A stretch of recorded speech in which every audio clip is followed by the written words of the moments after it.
Uh-oh, hopefully something's going on. Sorry, I just saw an error message. Hello, everybody, and welcome to Hypnosis Hero, the one and only show, perhaps, maybe, don't know for sure, but maybe the only, but definitely the best podcast featuring guest hypnotists from around the world, experts in their field. Really, we bring on the very best.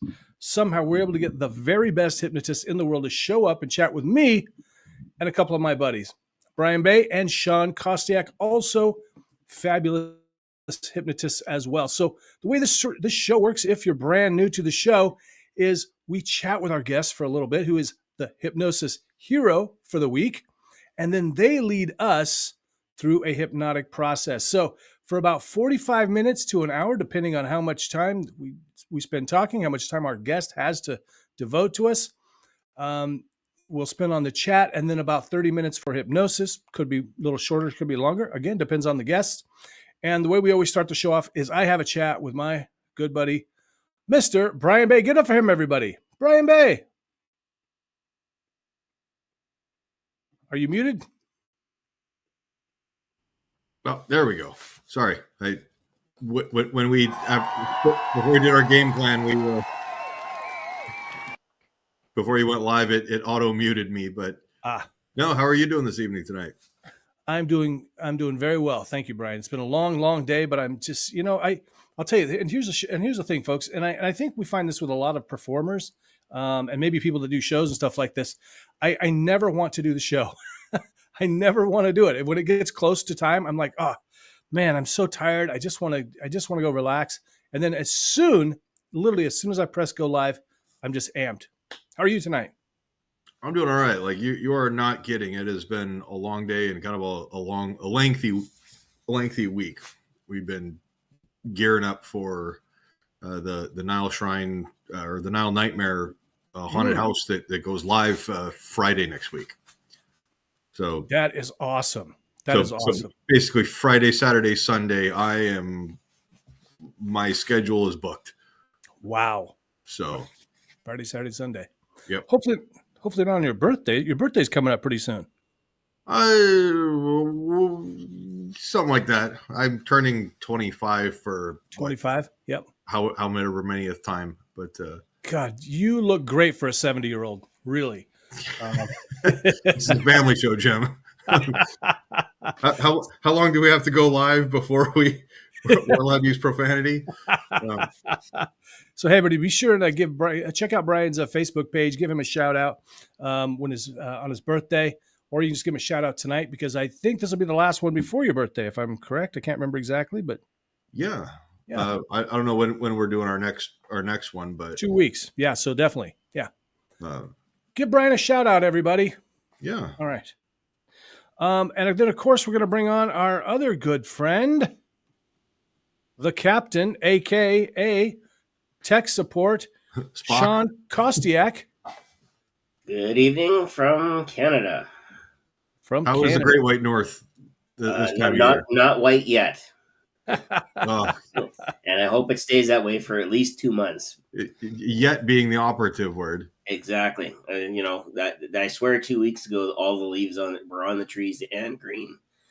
Wow. I don't think that's the case anymore for most of them. So I'm going to get my camera here. There we go. Nora, good to see you. Welcome. Nora has already she's already commented. Good to see you, Nora. Nice to see you. Thanks for being here. So stall for a minute, guys. I gotta find. Talk for a minute. I've got. All right, folks. We're professionals. We stayed in a Holiday Inn Express once. We exactly kind of have a roundabout idea of what we're going to be doing. Yeah, we've done this at least once before. Well, like I always say, what do I always say? Jim's the professional. I am semi-pro. Good evening, Mark. How are you? I don't have to be smart. I'm pretty. That's what I always say. That's right. Okay. All right. Stop stalling. All right. Get ready. All right. Who's watching? Who's watching right now? Are you giving them shout outs? Nora, we've got Mark. Who's excited about this show? I tell you what, last week the last episode, we had Amanda Melissa Dodd, Amanda Dodd. Anyway, spiritual medium, did a reading, had phenomenal results. I was blown away. I think we all are because we I were didn't all sleep right for a couple of nights. Yeah. I mean, Brian was visibly shaken by how accurate the reading was. One of our best viewed episodes, by the way.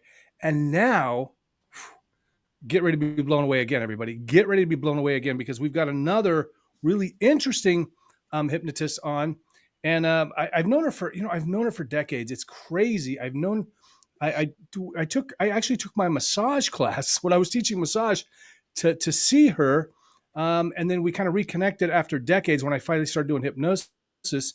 And she really is she's so well known in the Northwest and all across the world. She's known for her insight and her wisdom. Her superpower comes from nearly 40 years of experience in the realm of, get this, everybody, are you ready? Past life regression.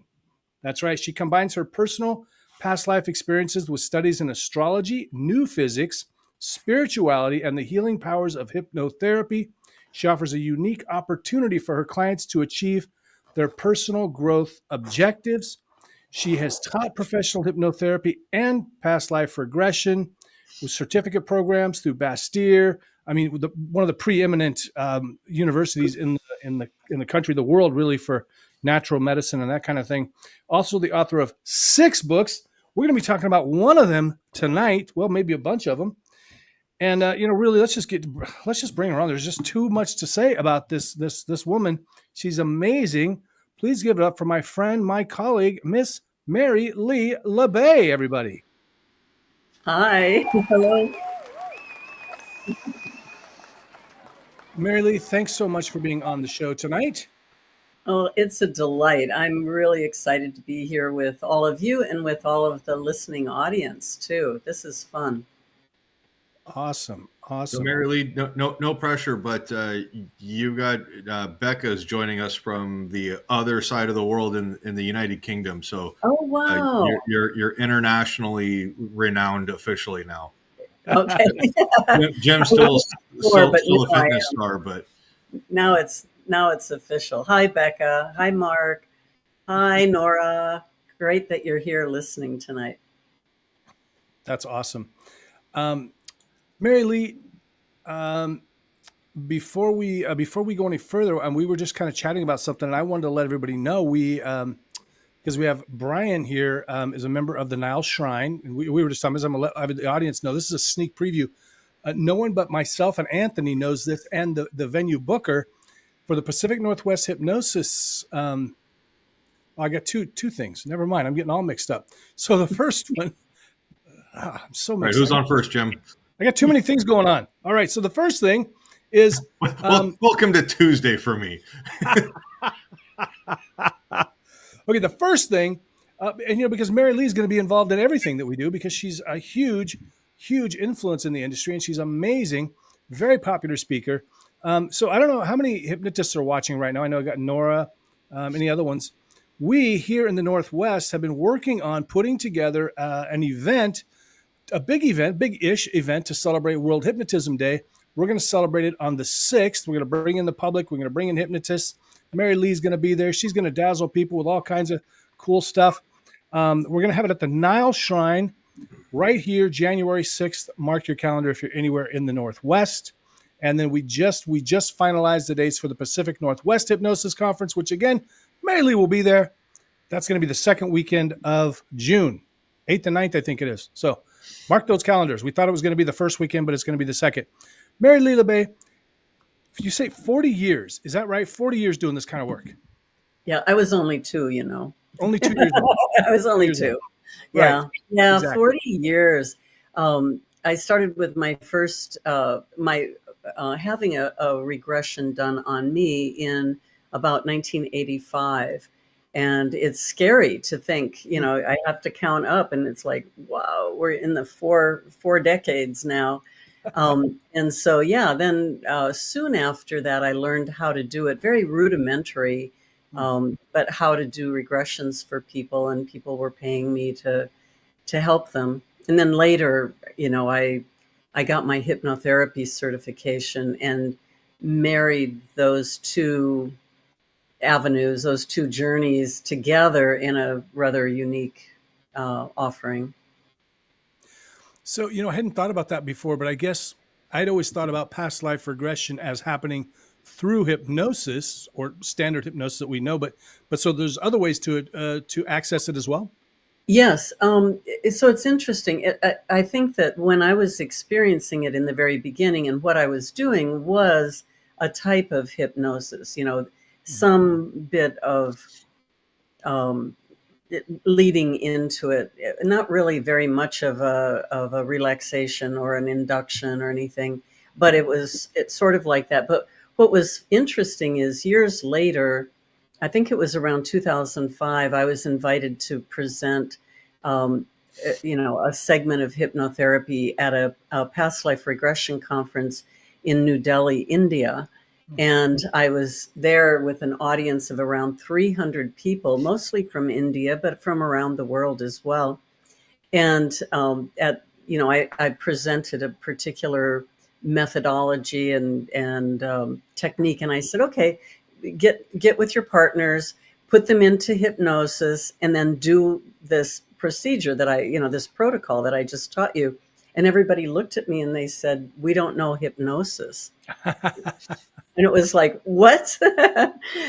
Because over the years, I always thought, using hypnosis was the most expedient way. And I still think it's true, the most expedient way to get a person into past life regression.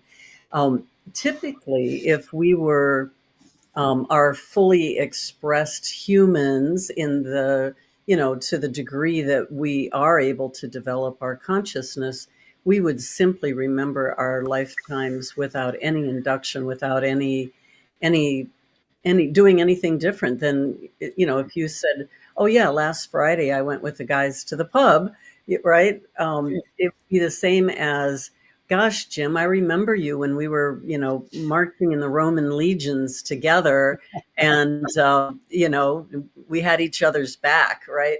Yeah. And we would just remember that. That would be normal. But because of the things that happen to us, and everything from societal, um, uh, it's late at night. It's late Yeah. for me. I've lost all my words.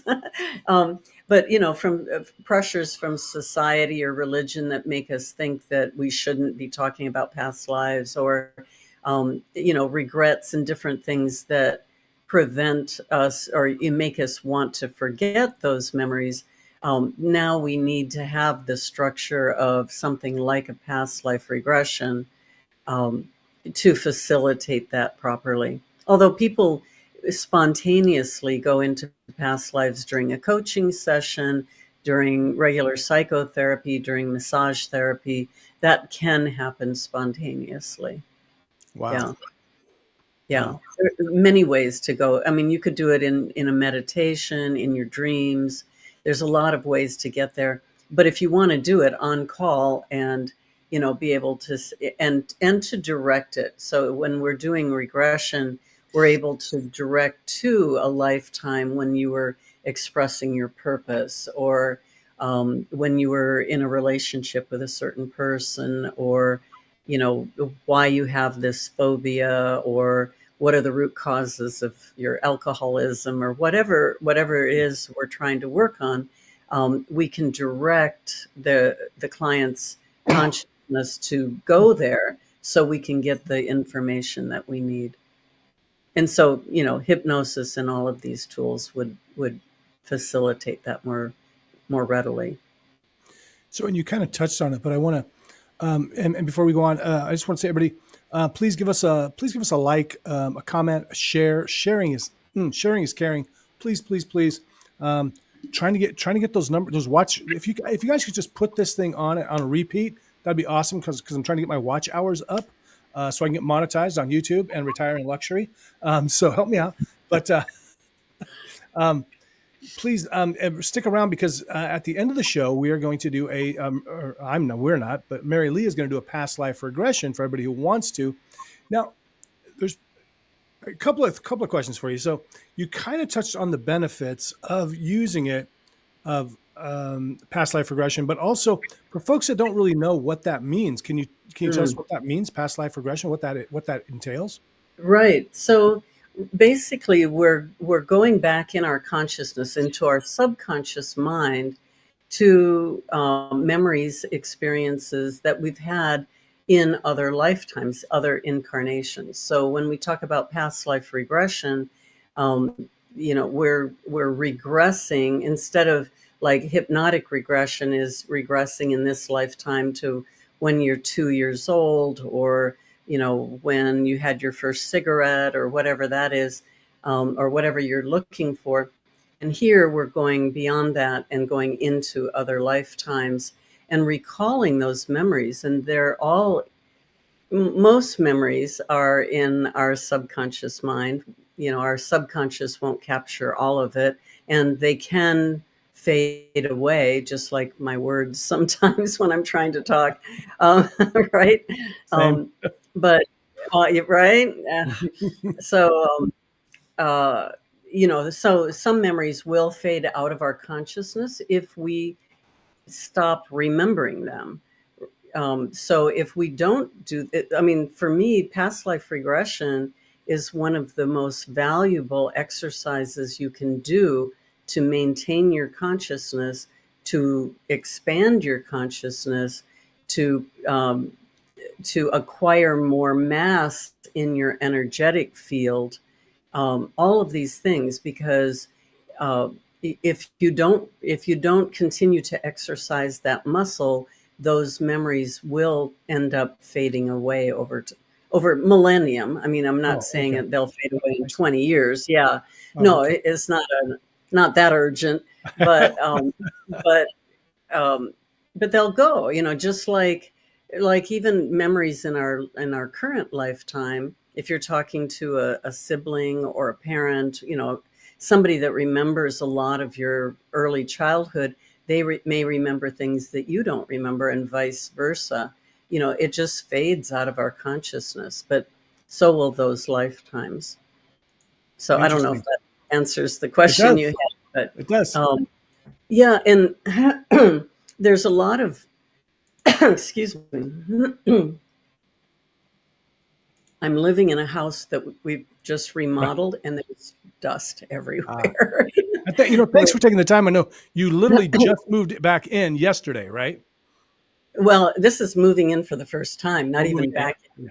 Yeah, we bought it and we gutted the whole thing, Ah, and we've worked on it for 6 months, wow. more than that now, 8 months, I think, since February. And so, so last night was our first night living here, but there's boxes everywhere. And that's why I don't have any artwork or anything. But anyway, so, so if I'm Yeah. coughing, that's why. Um, and we were talking about what? As my memory fades. We were just talking about how the memories fade over millennia. Over millennia, Yeah. or 5 minutes of Or 5 distracted minutes. Yeah. conversation. Yeah. um, so yeah, it's just a very important thing. People are looking, for ways to uh, escalate their spiritual development Mm. and to expand Ooh. consciousness and to know what our purpose is, our soul purpose, all of these things. And past life regression is going to be the answer for all of that. And I know a lot of people, in fact, I was one of them in the beginning, like 40 some years ago, when I was first pursuing this As a toddler. as a toddler, Right. as an infant. Um, uh, um, you just go, oh, I wonder who I was. Oh, Yeah. that's so cool. Was I a queen? Was I a witch? Was I rich? Or whatever. But now it's just, I realize that it has a much more important significance in our soul's ability to develop, really. Wow. So yeah, and that was the piece that I really brought into this when I married the two disciplines together. So I was doing the past lives and pursuing my own memories and helping other people to do that. and I got my certification as a clinical hypnotherapist, like a 300-hour, pretty intensive training. And then, as I was doing the work with past lives and integrating the hypnotherapy techniques in there, I realized that it just opened up almost a whole different world of possibility within that past life um, pathway, right? So, to do the healings and to be able to pursue things a lot deeper, if that makes sense. It does, and it's actually something that I'd never really thought of. I really thought it was maybe not quite frivolous, but kind of a, hey, this will be fun. Let's go see who, if I was King Arthur, Mhm. in the past or something. But before we do that, Brian, we got some shout outs, right? Who do we need to say hi to? Oh God, you're asking me. Because you're the shout out guy. I got it. Don't worry. Sean. Oh, okay, yeah. Sean got the memo. I Okay. was dead at the time. That Jonathan tuning in. I think this might be the first time for Jonathan that I've seen him here. So Haven't seen him before, yeah. welcome to the broadcast. We are professionals. Don't worry about it. We got it under control. Becca did have a question though, and Becca, there's no such thing as a dumb question at all. Yes, there is. That was one time, Jim. One time. And I was dead at the time, remember? And the question is, how can we go into other lifetimes if we're only in one lifetime? Well, she's correct, Becca. Thank you for that, Becca. In actuality, we really are in one lifetime. So if you see your timeline, like your life along a line, there are times when you're in, let's say, in a physical body and then out of the physical body and in the physical body and out of the physical body. Oh, wow. But it's one soul, one experience. We have a way of viewing it as though if you die and you're reborn, then that's a different lifetime. But really, technically, it's other lifetimes. It's not past lifetimes. I continue to use the term past life because it's commonly used that way. But really, it's what I would call a different aspect of the same lifetime. So we really are in one lifetime. So, I mean, I've taken clients where they remember going, being in the womb, and between lifetimes and all of that. But it's all one consciousness. And so in your own consciousness, all of those memories are housed there. And so you're focused on this life and, and have the more maybe available memories of what you've done since maybe you were 2 to the present time, or maybe even earlier till the present time.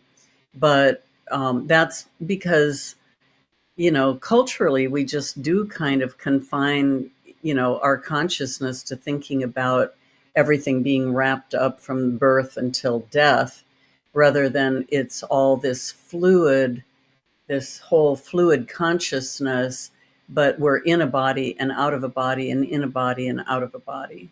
Does that make sense, Becca? Maybe you can respond, or if you have other questions.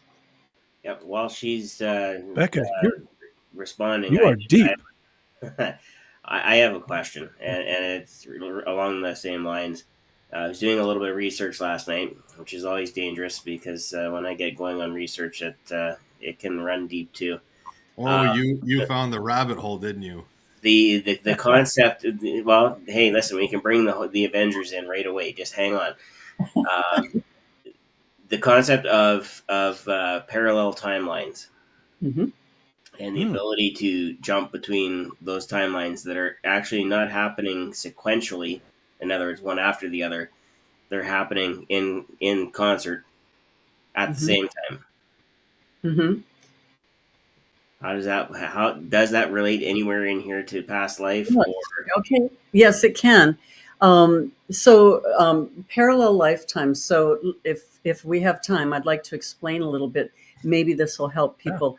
And one of the if you like this type of conversation of new physics and parallel lifetimes, watch the movie that Brian Greene did called The Elegant Universe. And it's a book also, but the visuals of this movie are spectacular. And he talks about black holes and parallel universes and how that all works.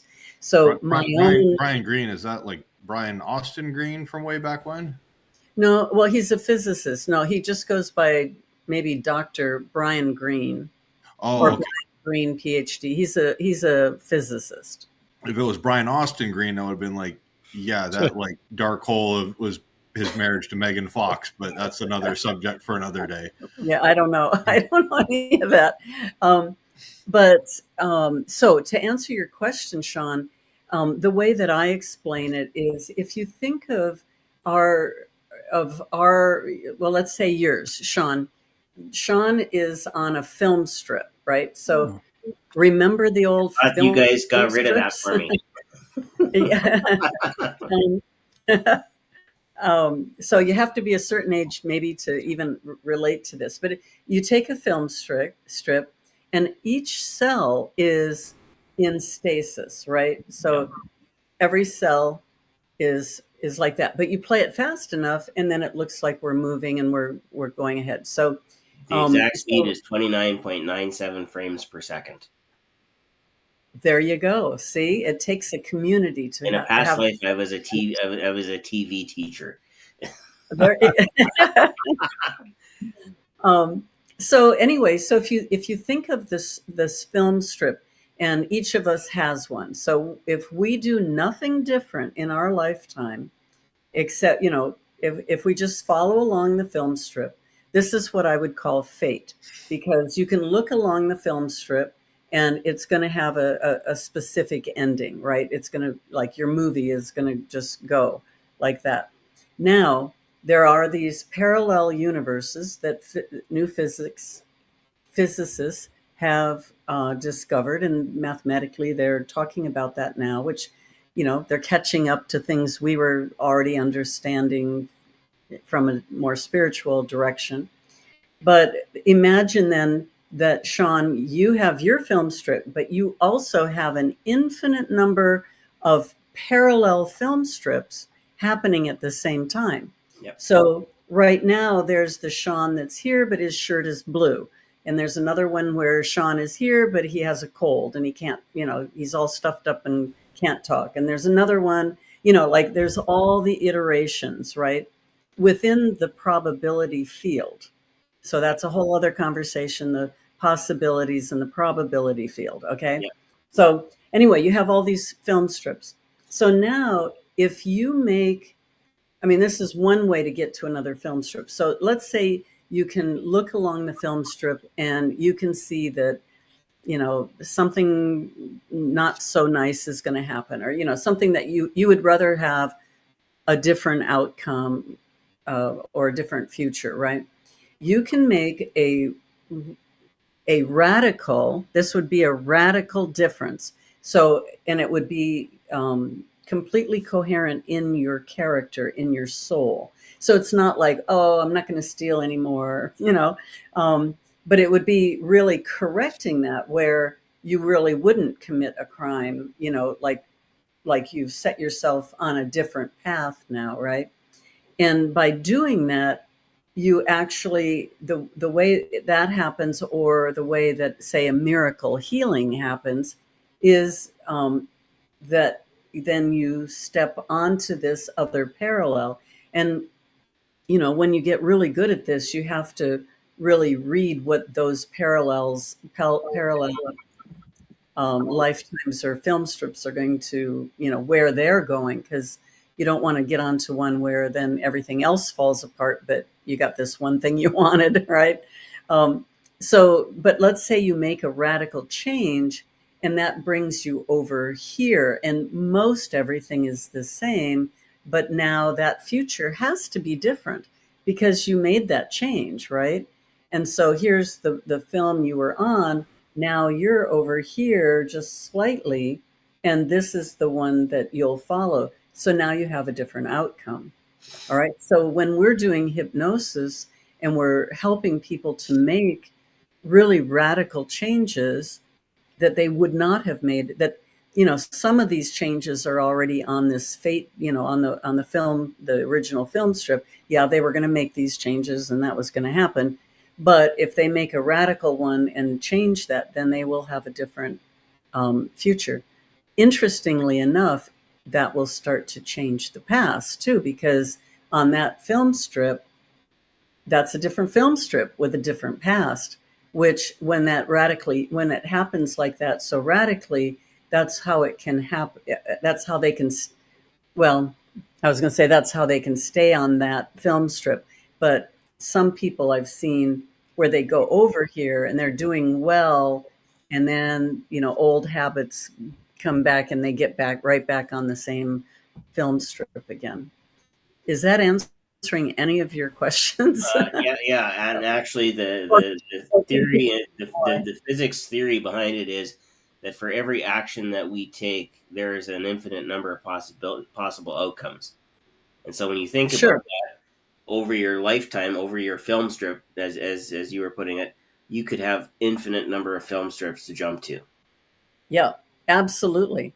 And we're making those choices daily. I mean, think of all the choices and things that you're doing differently daily that are changing the outcome.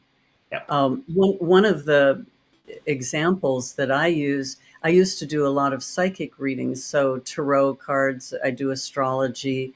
And sometimes when there was a really good outcome for somebody, I wouldn't tell them, they don't need to know that they're going to win the lottery, right? Let them be. Wait, I'm going to disagree. There's some planning and gambling that can be involved to our advantage. But or are you going to give me that with great power comes with great responsibility? Well, there's that. Yes. But the problem is that, let's say for you, Brian, that I say, okay, I can see that, you're in a period right now over the next 2 weeks. You should be playing the lottery. You should be going to the casinos. You're going to have a lot of luck. I see all sorts of wealth coming, right? Well, immediately you're going to be doing something different. Immediately, different parallel.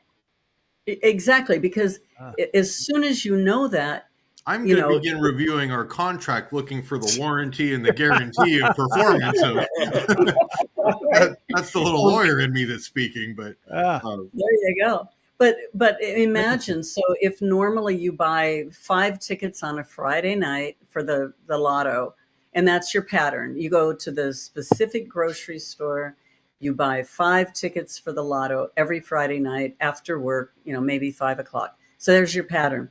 So now I say, oh my God, I see all this wealth coming, and I have the feeling that it's from some type of gambling, a lottery or a casino or something. Now you're probably going to be going, oh, well, at lunch, I'm going to just, go to the gas station and buy some tickets. And now you're doing this and you're buying all these tickets, and maybe you're stopping 3 times before you hit the grocery store that you normally would have hit at 5 o'clock on Friday night. Now it's 6:30. And so you've changed the entire reading, because by knowing that, you've changed the outcome. So that's why I say I wouldn't tell somebody, if I think that they're going to change enough of the pattern to get them onto that parallel where they don't win. And there's not the caveat where, like, I see an abundance of wealth coming your way in the near future. And so it's like, you made a stop at the gas station during rush hour traffic. You pulled out. Somebody's not paying attention. I get T-boned, and it's like, yay, car accident settlement. You go, well, I didn't specify. Exactly. Or it's like the phone rings. Hey, guess which family member passed away, and you inherited some stuff. I'm like, Right. I'd rather have the family member. Right. Yeah. So, so we have to be careful about the parallels. And the tricky part is that there are things that I can do in a past life, and what I teach in my training, that we can actually change them to the parallel lifetime in another lifetime. But it gets very tricky, and we have to be very, very responsible about that, because Could you help me figure out how to make amends with who I pissed off in a past life that sentenced me to, a former spouse? Asking for a friend, of course. yeah, right. I Yes. did see Becca make a comment earlier how she was like, how could I be a queen in like a past life? And, is that me? And I'm like, well, that's interesting coming from somebody who lives underneath the rule of a monarchy in the Oh, United yeah. Kingdom. But Well, everybody gets to reincarnate. So, Princess Diana will reincarnate. Queen Elizabeth will reincarnate. Bad guys are going to reincarnate. Famous people, famous rock stars will incarnate again. And so some people walking the earth will remember being a famous person. But again, that's really tricky, and you have to be careful as the hypnotherapist, as the regressionist, not to just jump on that bandwagon right away. You have to do a lot of regression around that and make sure that they're remembering things that would not have been in the public knowledge. There's a lot of nuances to making sure. Because I've come across a few times some people, clients, where they thought they were the famous person, but it turned out, well, in this one case, a famous commander, and then it turned out in actuality that they were the second in command. So yeah, they were at all the meetings. They were, part of the intelligentsia that was doing all of that, and they were at the front lines or wherever. And so he would have had that memory, but in fact, he wasn't that guy. And, maybe as second in command with somebody so powerful and influential, you're kind of wishing you were him, and maybe kind of dreaming, make believe, what that would be like if I was really him instead of me. And so then when you're doing the regression, it's easy to think, oh, that was me, because I had kind of fantasized about that during that lifetime. do you know how many women are going to be going like, I was royalty, and so many husbands are just going to be face palming themselves going, I'm changing the Wi-Fi password. Right. Hey, we've got a lot of love for Mary Lee and for the show. Let's do some shout outs. We got Becca, dudes. We got Mark watching. Thanks, Mark. Always love to see you on, buddy. Good friend of mine. If you don't know Mark, go friend Mark. He's awesome. Mark Barris. Nora says that one of her first hypnosis books in her collection was her book on client-centered practices. That was my original, the textbook that I wrote, the Hypnotherapy, a Client-Centered Approach. Thank you, Nora. It's always wonderful to hear I'm in somebody's library. But now you need to get the new book, The Mastering Hypnotherapy.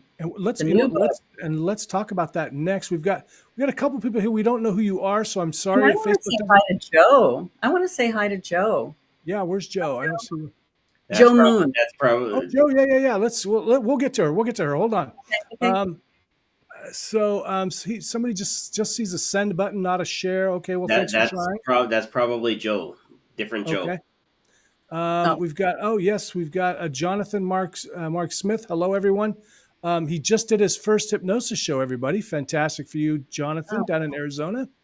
Oh yeah, somebody else did their first hypnosis show. Carol did too. Yes, absolutely. A couple of them. Yeah. First and second. Yep. So we've got Joe says, everybody, let's see. This is so very interesting. I experienced my first past life regression around 1980.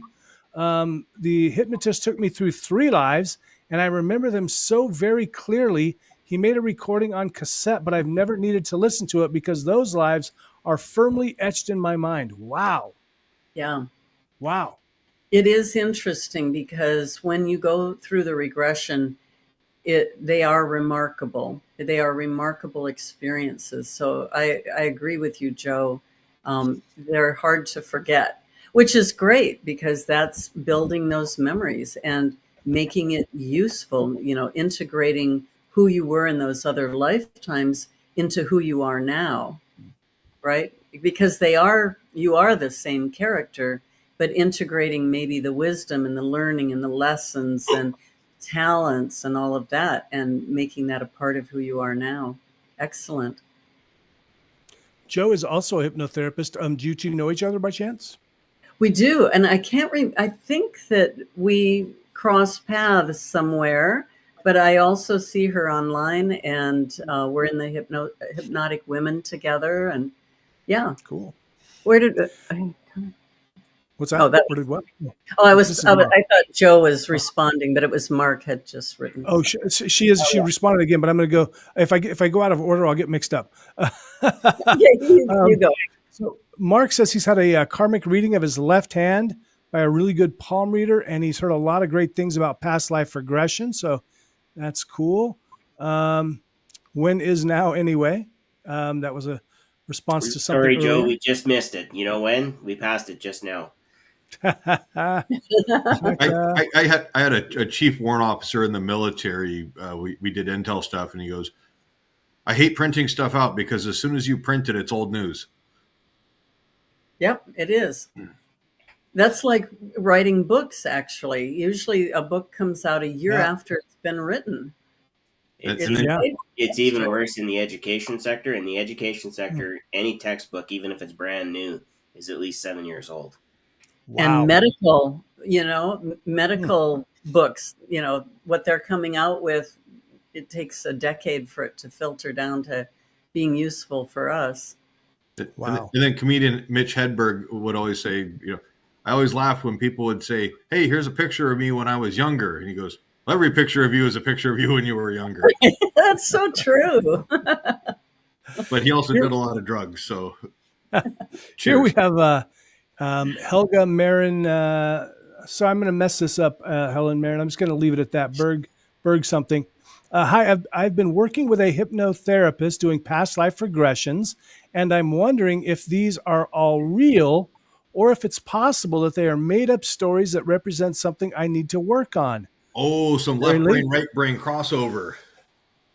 So what do you think, Mary Lee? Well, there are ways to determine that. But first of all, remember that a lot of our memories are not totally accurate, right? True. Yeah.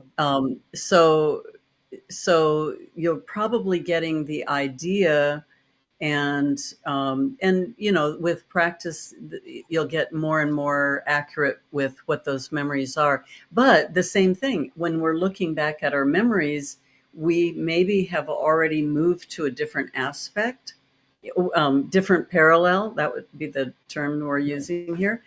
So if you've moved to a different parallel, are you remembering the memory from this film strip or from the other film strip from when you were in that lifetime?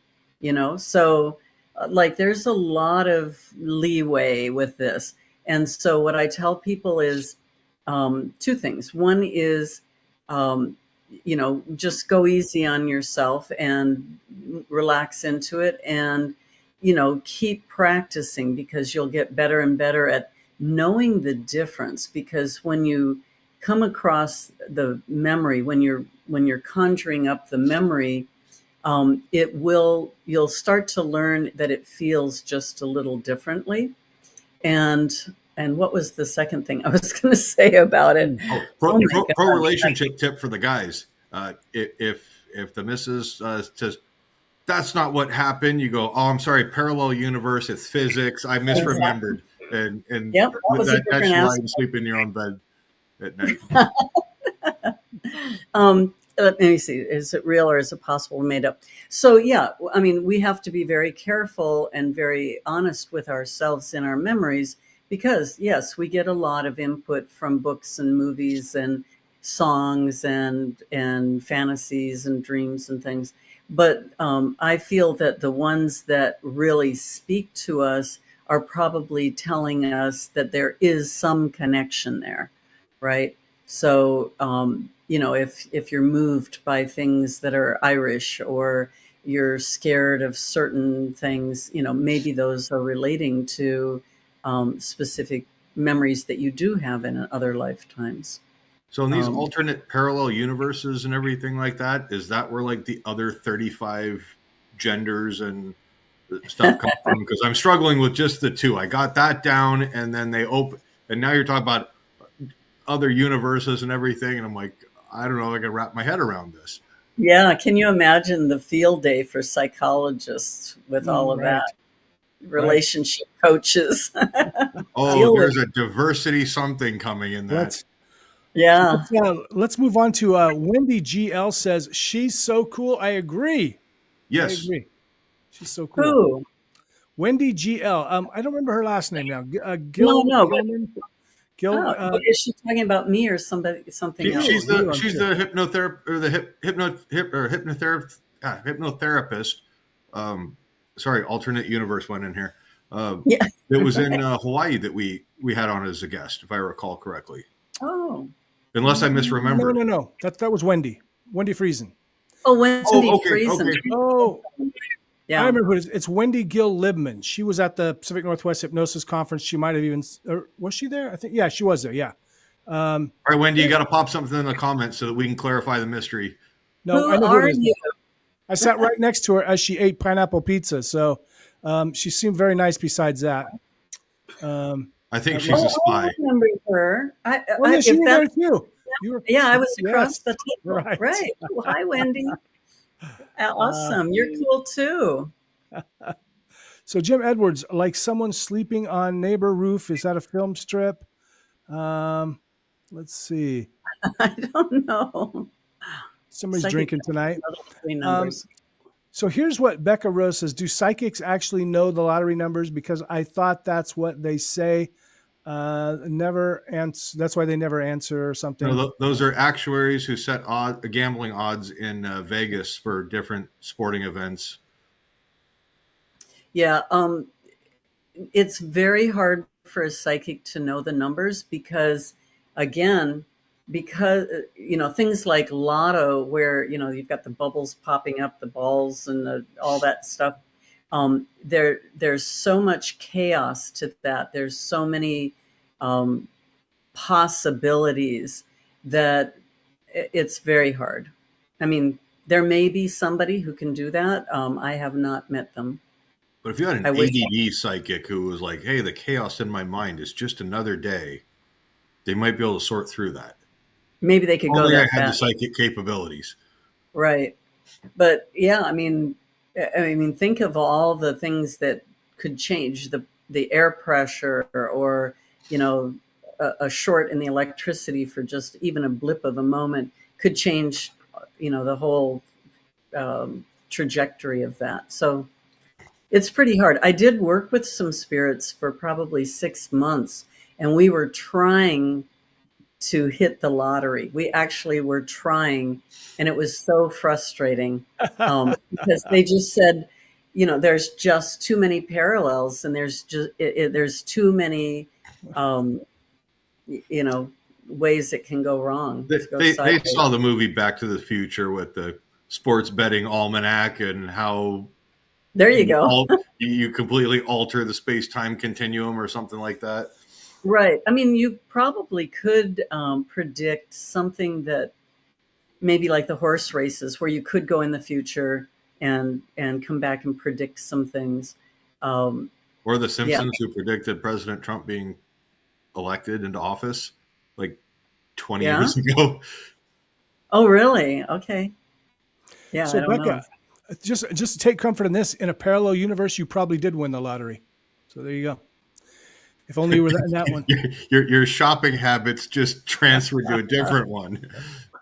So Joe Baber, great guy out of southern Arizona, down by Tucson, I think it is. I had always wondered how there could be 15,000 copies of Pick Your Favorite Famous Person. This addresses that in a way my feeble brain can make sense of. Thank you for making it accessible to everyone, Mary Lee. Oh, he just described a lot of people in Congress. You know what? Wow. Really, I saw a funny meme. It said that something about them all on dementia meds. Yes, exactly. If you've ever seen them like having like a hearing on something, they'll be like, okay, do you know? And it's a very pointed question, like a yes or no answer. And they're like, well, thank you for that question. Here's my whole something else. And I'm going, I could just only imagine like talking to them like they're children. Like, will you please just answer the question that I asked? It's yes or no. Yes or no. Amanda Melissa Dodd is watching. Evening, Amanda Melissa Dodd. So I got to tell you, Amanda, you are in the running for being the most watched episode. But it's funny enough, the two that are tied, it's really interesting, that are tied for the most up until tonight. Who knows what's going to happen? Mary Lee may break the record. Wow. It's Brian Bay, the first time you came on, went back when it was just get hypnotized through the screen, and Sean Summers when he did the what induction is that? Were you the deep one? I would probably just know it as the deep one. It's not Elman. It's the other E. Anyway, I was just reading about him too. You guys like overcomplicated. I'm like, all right, we're gonna do like the finger bit, then the sticky eyes, and then just call it what it is. Right. Baber says that Brian, you're in serious need of weaseling instruction. I don't know what that means. I wrote the book. Wendy says, yes, indeed, it's me. She confesses that she does like pineapple pizza.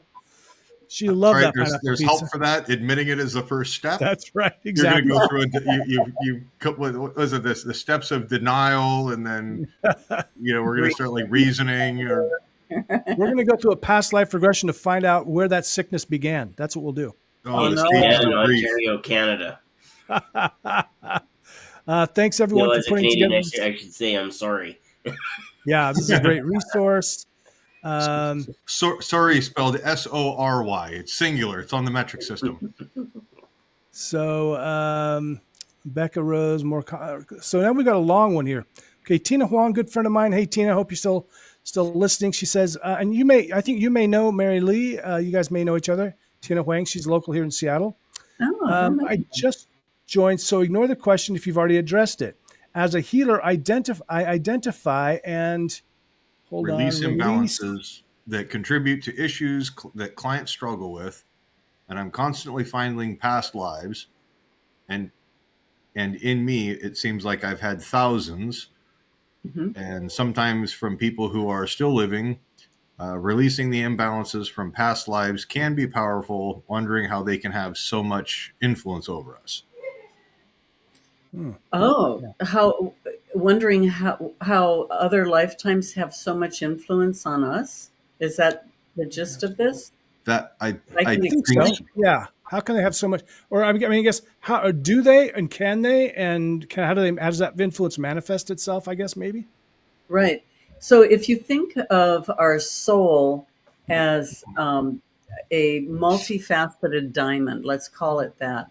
So with an infinite number of facets, and every facet is a lifetime. And so it's all one diamond, but it has all of these facets, which we'll, designate as past lives or different lifetimes. And so basically when light hits it and reflects it in all different directions, that's all where your winning lotto numbers have gone. They're out in the universe, just gone in the cosmos. Yep. So you're just living on one little facet. And when we only deal with one facet as part of our character, our personality, our memory bank, who we are, how we present ourselves, it's a one-faceted diamond. And I would challenge any of you men to offer a fiance a one-faceted diamond. It would have no light, no luster, no, refraction, any of that. And so as we remember those lifetimes, we're connecting the dots of what's already there. So those lifetimes are all a part of who you are. That one facet on the diamond, just because it ignores all the other facets, doesn't mean that those facets aren't contributing to the diamond, right? Does that make sense? So yeah, the way that the influence of all those lives, but you're just in the one right now. So yeah, Yeah, so they're all connected. all They're all connected. connected. They all make up the one character, the one soul, the one bank of memories. But we're only, if you're only in one, you're paying attention to one life, then you're only paying attention to this one little facet. And there's an infinite number of facets. So you're missing the big show.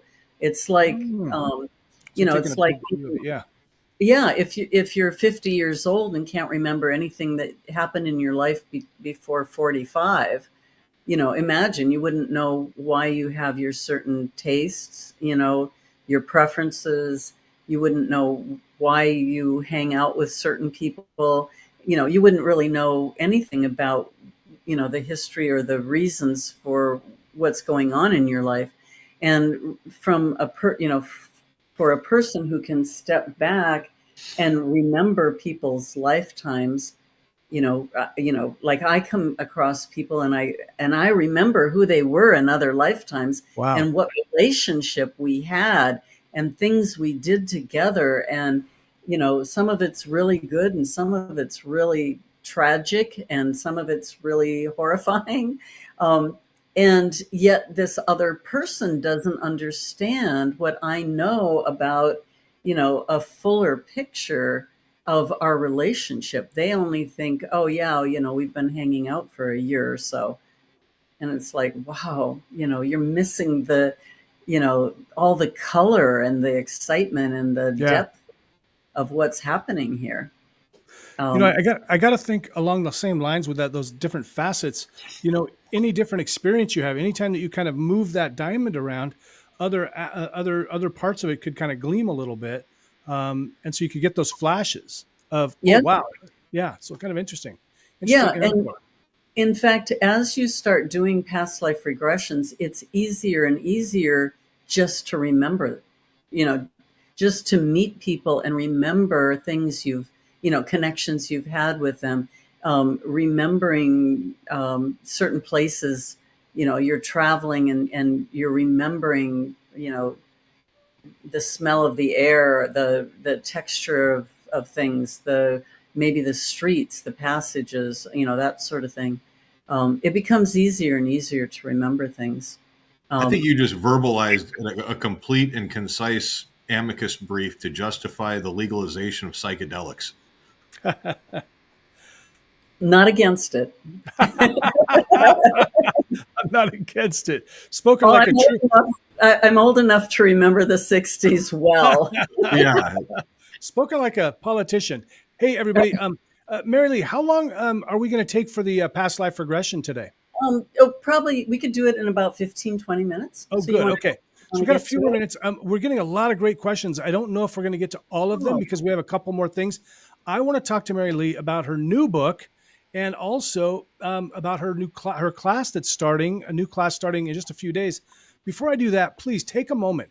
Go share this. Please share it on your social media. It helps so much. Even if you don't think anybody on your timeline wants to watch it, it still helps it be seen. It'll help the show.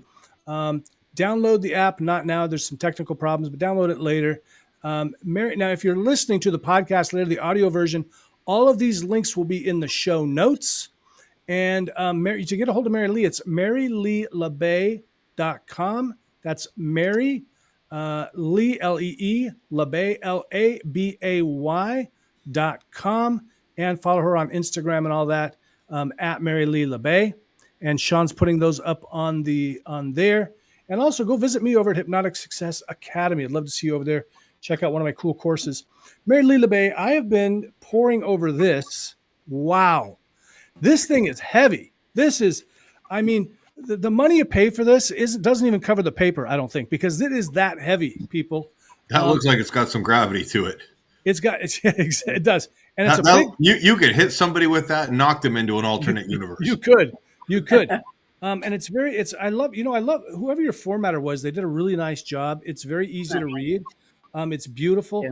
Yeah. So a couple of things that I noticed right away is that you cover you cover everything. I mean, you cover body language, you cover, you even cover NLP. You've got the Elman induction in here, which is one of my favorite inductions. Core transformation. Tell people about the book and why they should get it. I mean, parts therapy. I mean, this book. I mean, you could just read this book and you would know. It would be like taking a college course. I think, really. Yeah. The book covers, well, it goes parallel with my training. So Mhm. yes, if you read the book, you would know everything you need to know, and then it goes hand in hand. So a lot of people around the world, a lot of trainers are using it as a textbook. They used to use my Hypnotherapy, a client-centered approach book, but and I didn't even realize it. It went out of print, and instructors were calling me and saying, we need books for our students and you're out of print. And they encouraged me to write another one, or they wanted me to just republish the old book. And when I started going through it, I thought, I realized it had been 20 years since I had published that other book. And so I thought, well, I have learned a lot in the last 20 years. I do a lot of the techniques differently. I approach it, with a lot more maturity, I guess, and some deeper experience. And so it kind of follows the original Hypnotherapy, a client-centered approach, but it goes way beyond it and it updates significantly from that book. So again, people are using it as a textbook in trainings, and I'm really proud of that book. It's very exciting. So Yeah. the new And book is for any trainer, Joe says, in introductory class. Yes, thank you, Joe. And Mary, they can find it on Amazon, of course. Can they find it on your website as well? Where should they go to find it? Go to Amazon, because I publish through KDP, which is Amazon Kindle, so it's on demand through Amazon. I'm not even sure you can get it anywhere else. So You know what? And I got to tell you, I don't know if I should tell. I don't know if this, and you'll be a good person to ask. Do you get paid if people read it on Kindle Unlimited? You must get paid. I don't think so. Oh, never mind. Then don't do that. It is available on Kindle. It's available if you pay for it on Kindle, and then I get a little fraction. You don't get rich writing books. I do this because it's my contribution to the industry. But yeah, but I think it's a book like this. I think recipe books and educational books, and this one in particular, I would say get the hard copy, because you're probably not going to read every word front to back like you would on a Kindle. This is a book that you're going to say, oh, I need a technique for this. What is it? And you're going to go right in there and read that chapter and take that away and practice it and use it, and then come back for something more. It's going to be a reference as well as a textbook. Well, yeah, that's what I was just going to say. Like, this is the kind of thing that you want to keep around, so you can make some notes in it, put some stickies in there. I've marked a bunch of the pages. Really, it's just a fantastic. Just look at this thing; it's huge and it's beautiful. And it feels good. Don't you love I love the texture. I do. The texture of it is really cool. Yeah, absolutely. Yeah. Yeah. And the nice thing is you can kind of lean back in it. You can put it on the coffee table and it's. No, we lost your audio, Jim. You can look super sophisticated while you're pantomiming your reading and it's so big I hit the mute button. Oh, wow. You had better be talking about the book. That is gravitas. That's what she said. Anyway, I want to point out too. So this is a book too that if you're into past lives and wondering what happens to us once we pass on, this is a great book too. It's called Spook, and the woman goes through. She talks about past lives, but she also talks about all these different theories and ideas about what happens when we leave this existence. So check that book out, everybody. Also, Spook. It's by Mary Roach. You'll find it on Amazon. Great book. Mary Lee, what about the training you're doing? Tell us about that. Yeah, I do trainings like we talked about in the beginning. I've been providing trainings since 1999, I guess. And so I have it now. It's online, so you can go anytime you want and go through the training. But periodically, 3 times a year, I do a live portion that goes with the training. So if you've purchased the training, then you can join any of this series of calls. And so we do 8 weeks of calls once a week for 2 hours. And I review, certain modules. So we go through, there's certain modules that we're going to review in each of the calls. So I give demonstrations, I explain it, I answer questions, and support the students as they're going through the course. And so that happens about 3 times a year. And once you purchase the course, you can go back and review it anytime, for as long as I'm alive and am paying for that platform. And you can come back and take the live portion, the live training calls for free as often as you want. So if you're, after you've studied and gotten certified and maybe a few months go by and you're like, okay, I'm getting hung up on this, or this is still a little difficult for me, you can come back and review the whole thing again, come through with a new class of students.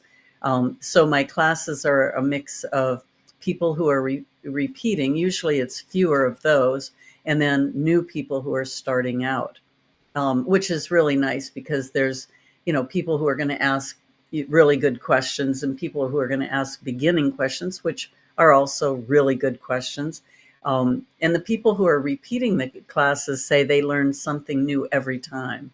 And of course, I'm presenting it slightly different, and the different questions that come up in class and the different energy of the students.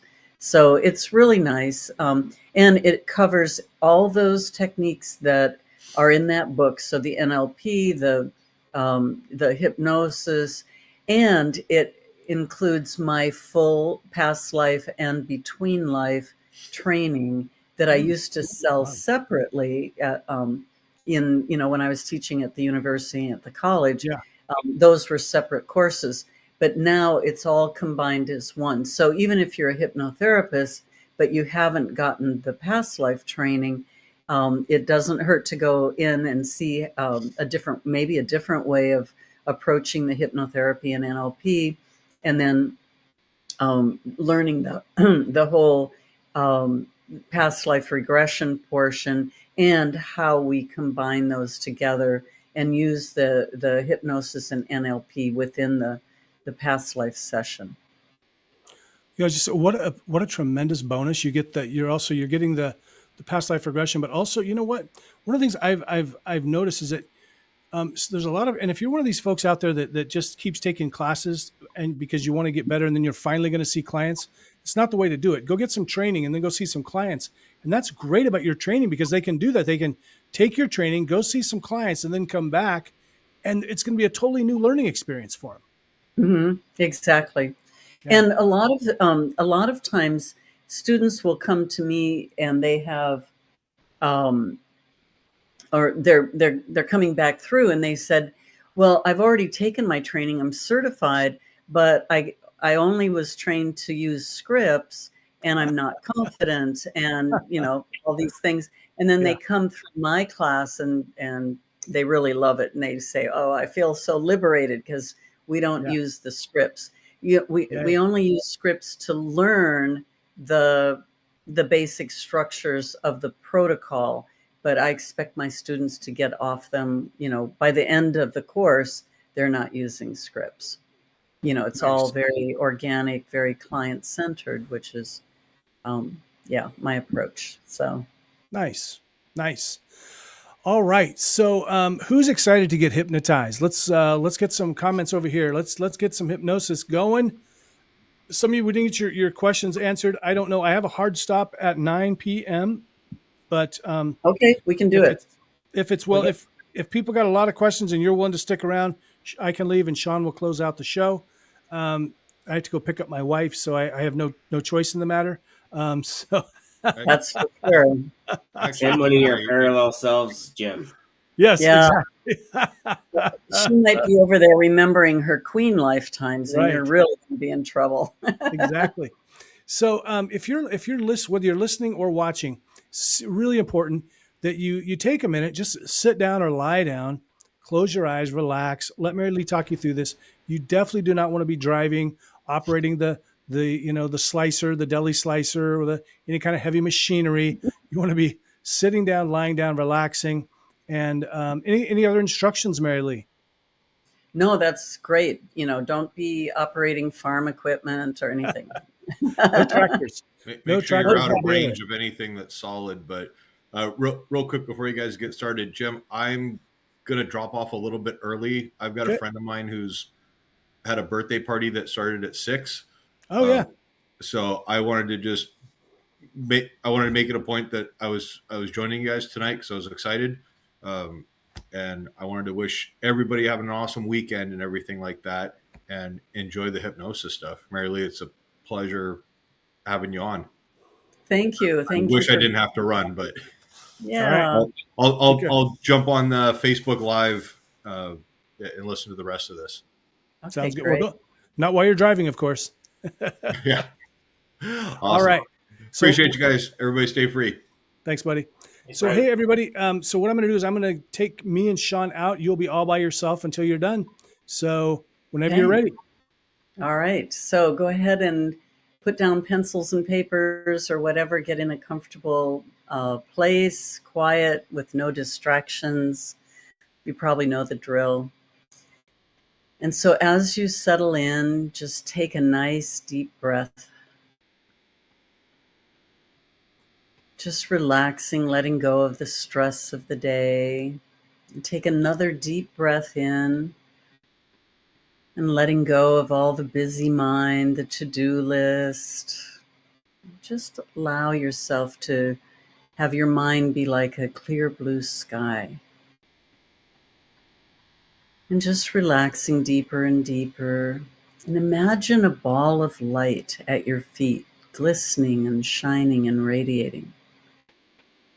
And as that ball of light begins to move up along your body, it gathers up the perceptions and the sensations, leaving behind a completely relaxed body as it moves up across your legs and across your lap. That ball of light moving up across your torso, balancing your energies, opening your chakras. That ball of light glistening and shining and moving up across your throat, opening the throat chakra. And continuing on up into the third eye in the center of your forehead. And as the third eye energizes, it may even feel like someone is touching you right in the center of the forehead. And as it energizes, it begins to expand, the energy flowing through, connecting your conscious mind to your subconscious. That energy expanding that channel, allowing the information in your subconscious mind to be shared with your conscious mind. And we'll be asking your subconscious mind to begin to prepare memories, experiences that will be so valuable from past lives, that will show you things that will be important for you to know about yourself at this time. And so as you continue, as that third eye continues to energize, I invite you to imagine being in your favorite safe space, that place of relaxation, protection, and connection. And it may be a place that you have visited in this lifetime, or a place that you go to in your imagination that allows you to feel free to be yourself. And as you find yourself in that safe space now, exploring with the curiosity of a child, learning what is there, noticing this environment and how you feel in this safe space. And as you look around in this safe space, you discover that there is a gift that has been left there for you, an object that will bring you certain traits and qualities that will be so valuable for you at this time in your life, in your session, and in your life moving forward. And so discovering this gift and taking it into your hands. And it may be something mundane or something very magical. It doesn't matter. It's just the gift that is given to you today. And so as you take it into your hands, noticing the texture and the weight of this gift, and as you look at it, noticing the color and what this object is,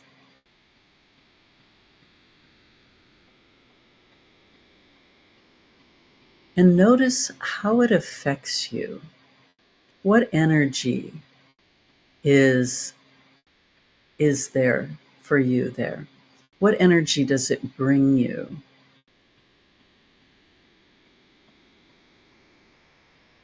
How does it impress you? How does it change you in any way?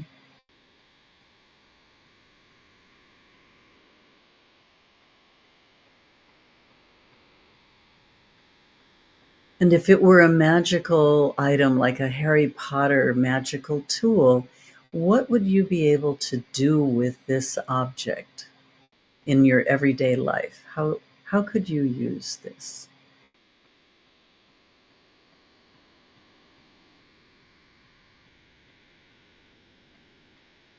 And now holding this object and being seated comfortably to begin a meditation. And you settle into your meditation holding this gift. And as you go deeper and deeper throughout this session, as I count from 3 to 1, you'll imagine a hallway stretching out in front of you. And this hallway can look like anything you choose. 3, 2, 1. And as you begin to move down along this hall, you notice that there are doorways along this hall, each one leading to a past life, memories, experiences that will be so valuable for you at this time in your life. And now as I count from 3 to 1, finding yourself in front of one of those doors. 3, 2, 1.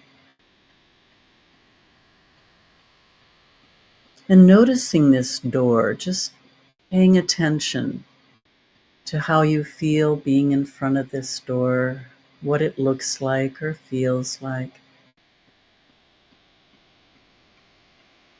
And the door begins to open, and you step through. And just notice whether you have gone indoors or outdoors. And what is this environment like? Exploring with the curiosity of a child. What is there?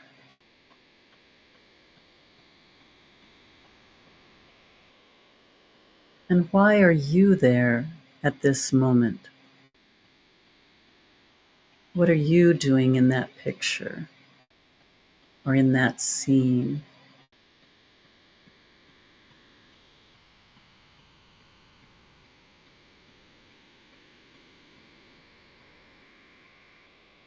And a little time passes, maybe an hour, and you've been there. You've gotten accustomed to that environment and that scene, whatever's happening there. And what else do you know now?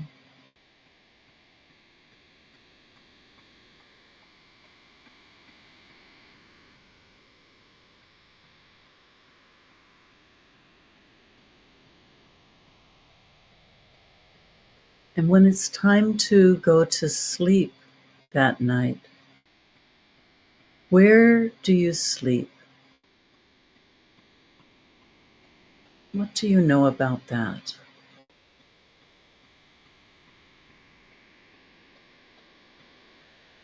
And where you sleep, are you alone or with others?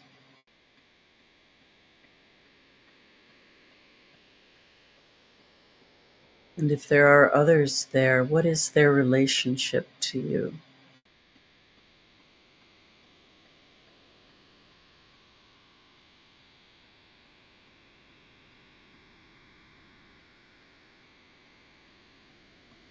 And when you get up in the morning, what do you set out to do?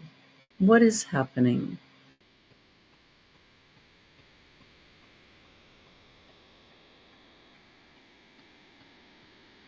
Where are you going to go? What are you going to do?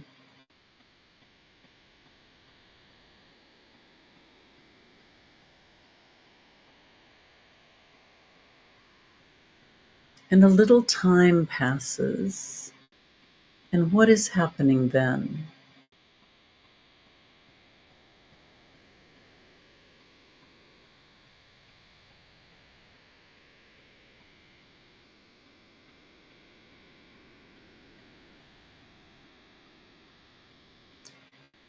And are you a man or a woman in that lifetime?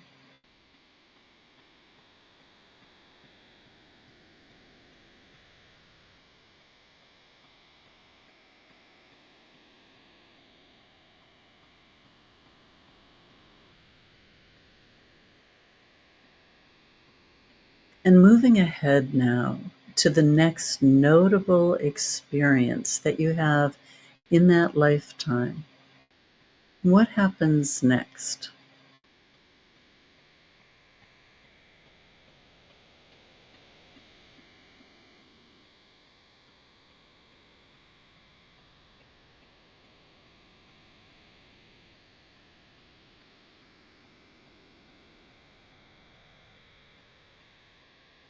And what occupation do you have in that lifetime?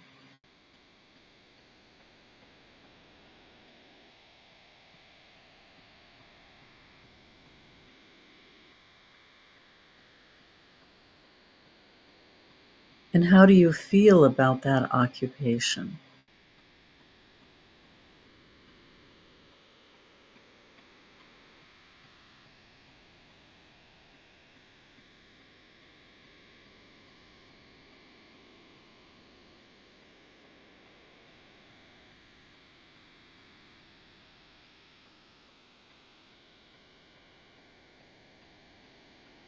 And what is your role in your community? How do you fit into the community?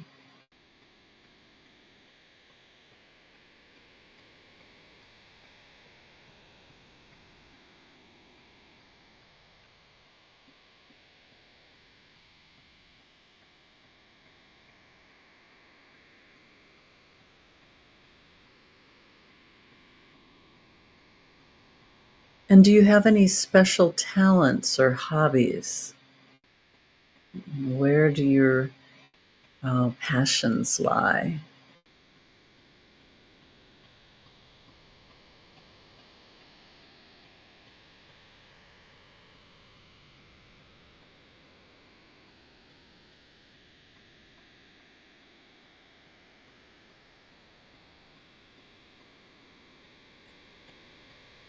And do you marry in that lifetime or have a significant relationship?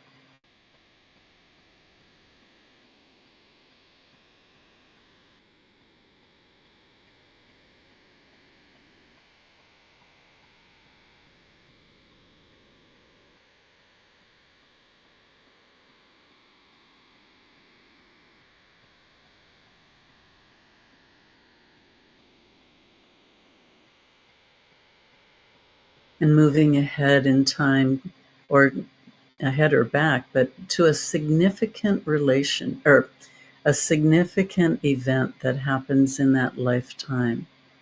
And what do you notice happening then?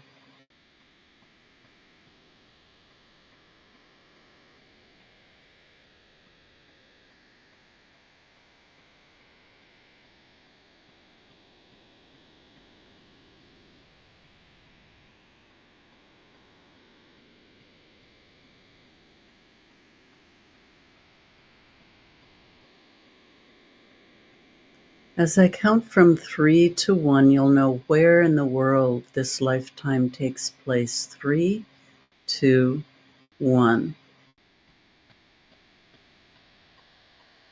Where are you in the world?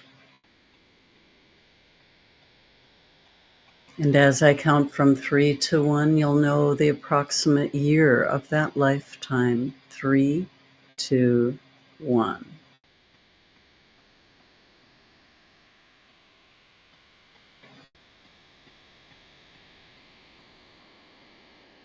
And now moving up in time to the end of that life.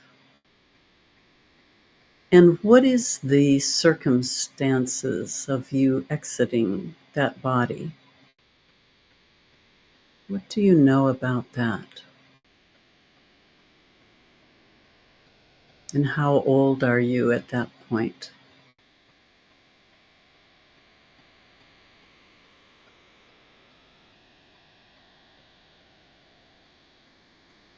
And from that perspective, and you're looking back at all that happened in that lifetime, what lessons were you to learn?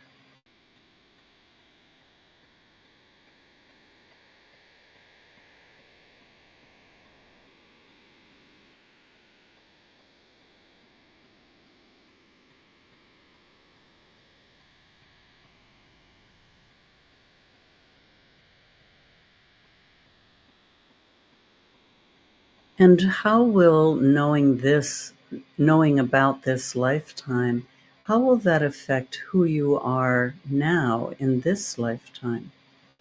How will you integrate and bring this information into this present lifetime?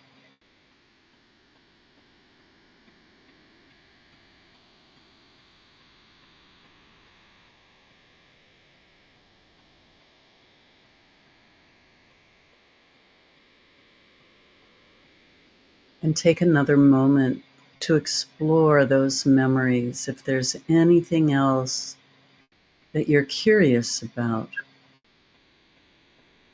take a moment to explore.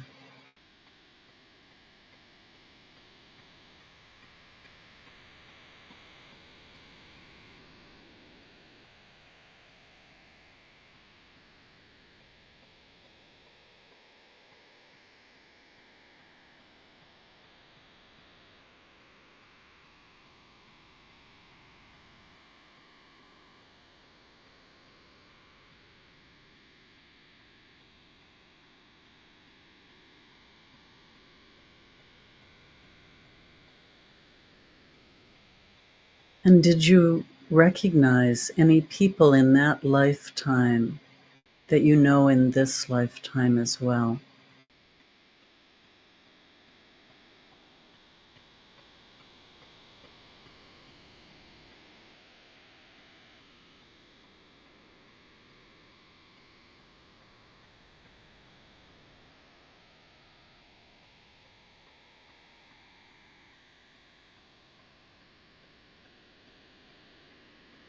And do you notice any similarities between who you were there and who you are now? Or the circumstances of your lives or anything like that? What are the similarities?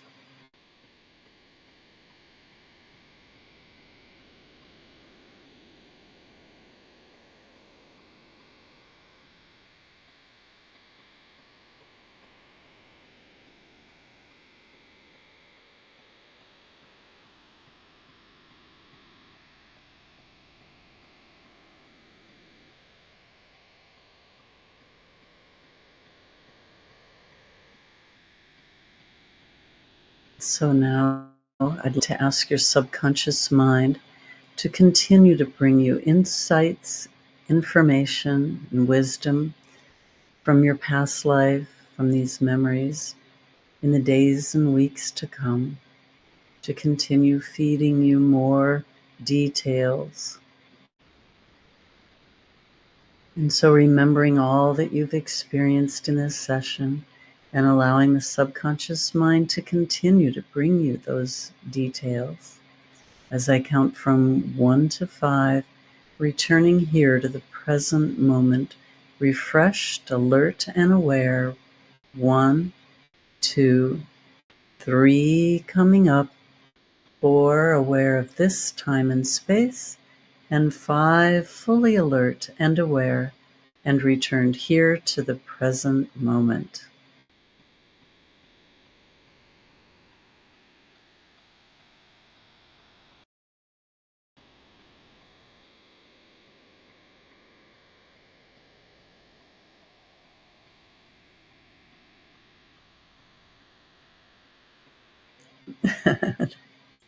That's interesting. Darn third wheel. It's interesting because I can't tell if, since I can't see the other audience, I can't tell if they're back or how they're doing. Maybe they could put some comments in the chat, or if they have any questions. That is actually exactly what we were going to say. Oh, okay. I've taught this class many times. What? No, Jim, we can't hear you. Thank you for adapting, Mary Lee. It can be a challenge, just talking to the screen, not knowing if people are watching or listening, and then some people are going to show up any minute now and start telling us what their experience was like. I can't wait to hear what the experiences were like. Drop the comments, let us know, good, bad. Felt nothing. Sometimes people don't get a lifetime, and other people get tons of details and insights and things. Yeah. So it's always fun to see what happens. Looks like a couple people. While they are getting their senses back to them, let's catch up on a couple of the things that we didn't get to.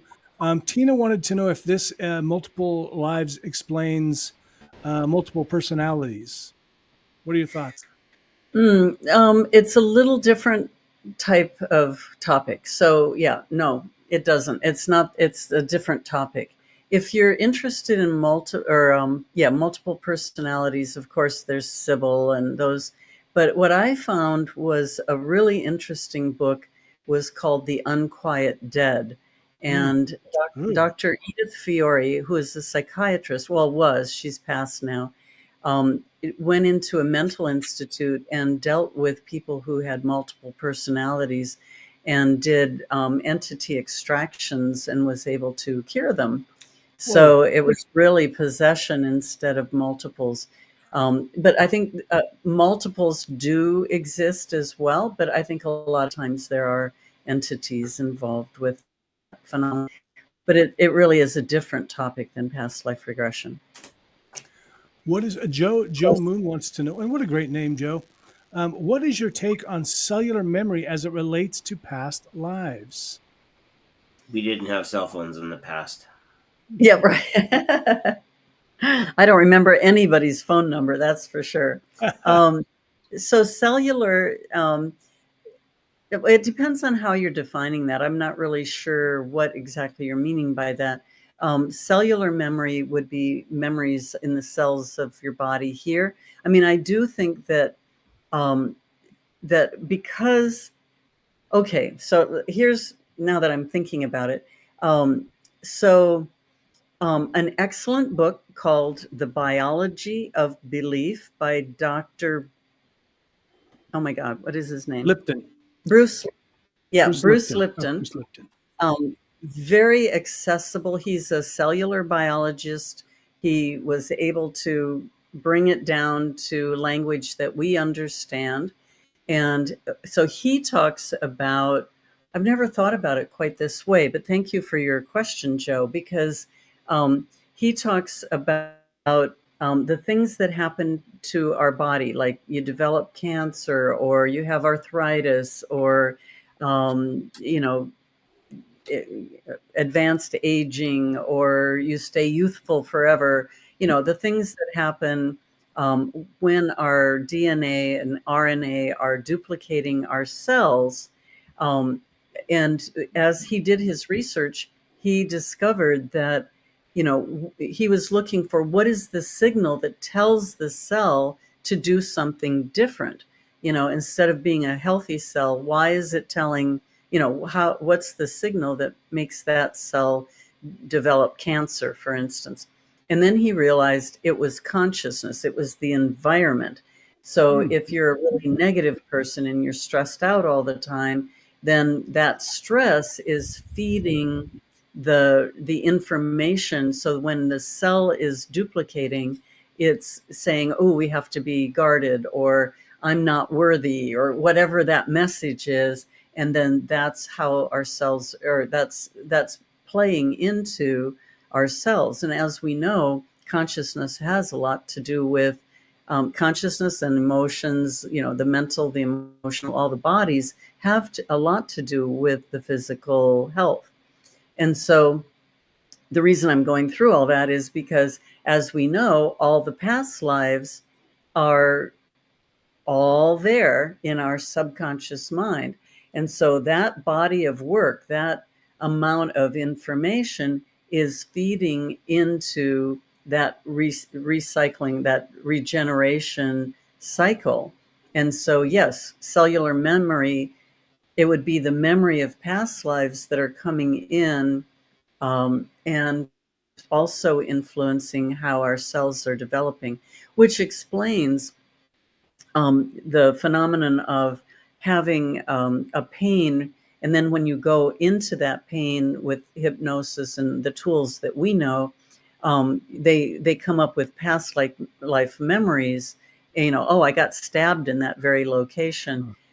A lot of I've worked with clients who have fibromyalgia, and the pains travel throughout the body. And we've gone in and, you know, maybe 3 or 4 lifetimes in every one of those sites where the pain is aggravating them. And by doing the past lives and healing the past lives and, you know, kind of clearing that out, the pain goes away, right? So, you know, fibromyalgia itself may be directly related to past lives. So I would say read Biology of Belief by Bruce Lipton, and you'll see at least a lot of how I would view that question. So Fantastic. What was the name of that book? Also, that movie you said, something about the universe. the elegant, Yeah. elegant universe. You'll find It's that, folks. I posted a link to that. It's a PBS thing you can find on the PBS or on YouTube. Go check it out. I'm going to. So if you're watching or listening later, and you want to leave a comment, please do. If you have a question or something, I will forward those over to Mary Lee. Sometimes I'd be people fall happy to asleep in that kind of a thing. Joe Moon said she loved the session. Thank you. That's nice. Joe says, I love your haircut, by the way, Joe. Says, I'm back. Marine, some island, not sure when or which one. Hey, you're on an island. Does it matter? Fantastic. Right. Enjoy, right? Uh-oh. I'm Oh, Marine Sun Island. this is a good one. Hold on. So Wendy GL says, honestly, I didn't like what I saw initially. Hold on. Oh, shoot. Missed it. Okay. And I struggled a lot to the end in that lifetime, but I grew and learned a lot as well. It also makes a lot of sense in a karmic way to put parts of my life that I've experienced this time around on the other side of things. Wow, that's fantastic. Thank you, Wendy. Great. Yeah, great, Wendy. And, you know, quite honestly, it's the difficult lifetimes that are going to help us the most, even in this lifetime. We have to look at our shadow stuff. And doing past life regression is a really good and swift way to look at things that we would have never recognized within ourselves. I had a client that discovered just a really beautiful, lovely woman in the Midwest, and she discovered she had been a serial killer in a lifetime. And but to be able to take that in and to remember it and know the feeling of it and process that, that's how we get those shadow sides up and out of us. We can process and we can heal all of that, where if we're trying to push it, oh, that would never be me, and we're trying to hide from that shadow, it's always lurking in there. In some lifetime it'll come up again, right?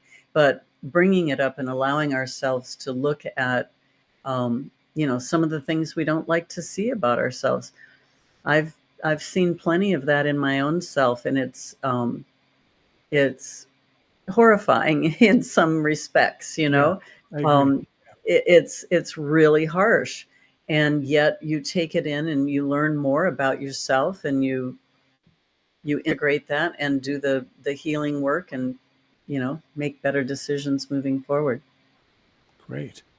Becca, thank you. Didn't really have anything happen to me. Is it because I don't really believe in reincarnation and parallel universe, etc.? Was still a nice trance and nice to relax nevertheless. Your thoughts? Good. Well, glad you enjoyed it. Some people get past life memories even when they don't believe in it. So that's not the only factor. But if if you're coming into it with that, it's possible you were resisting looking at the things that maybe could have come up for you. And maybe some things came up, but you didn't consciously allow it. So, Exactly. you kept it in the hidden realm. So maybe those will come out in dreams. Watch your dreams for the next week or so and see, um, you know, again, it's very easy to avoid the shadow. And if that was what was coming up, then, it'd be easy to just not go there. Becca It's didn't okay. want to. She didn't Yep. want to know that she had been a serial killer before. That's what it is. Yeah. Oh, no way. She wasn't. Becca, Brian had to go. He's on his way to your house. Make some popcorn. Hey, everybody, thanks so much for watching tonight. Again, it's maryleelabay.com, MaryLeelabay.com. If you're anywhere in the world, you can take her course. You can buy her book. You can, connect with her. Email. If you're here in the Northwest, wow, we're going to have her at an NGH meeting sometime in the new year. She's out and about. Go try to find her, listen to her speak. You see how charming and how charismatic she is just here on the camera. She's a delightful person in person. I can tell you that from my own experience. And boy, if you get her going, she's got some great stories, everybody. So More stories than we should talk about. I got the shadow side, and I'm proud. I swear not to tell. April says she has Mary's book, and it's really helped me. Highly recommend. Mary or April Azolina. So a lot of people have your book, Mary Lee. Fantastic. Thank you. Enjoy. And if you have my book or you're getting my book, please leave a nice review on Amazon, because when a book is new, we need to get lots of reviews so more people are trusting that it's a good book to buy. So I would really appreciate it if you leave reviews. So that would be great. Yeah, and I'll be doing mine soon. And guys, let me just take just a second.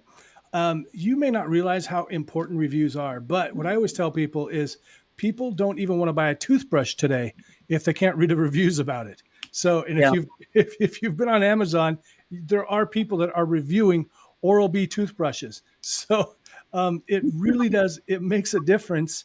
And I know it kind of be a hassle, and you're going to forget if you don't do it right away.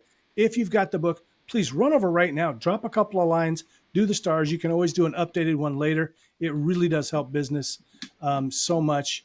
So Joe is going to pick up the book very soon. He's going to get the book. Hey, thanks a lot. Thank you, Mary Lee. Thank you, Sean, of course. Very well. And I want to thank you all for tuning in. We appreciate it. You taking the time out of your day to join us. For some of you, it's very, very late. For Becca, it's very, very early, about 3 a.m., I think. We really do appreciate you watching. If you're watching or listening later, please drop comments, share all those things too. I do go back and read the comments when I can. Sometimes I can't find them. I'll be honest with you. YouTube kind of hides them somehow. But if I can read them, I will. Please join us in 2 weeks. Take care. Be well. Be awesome. Interesting.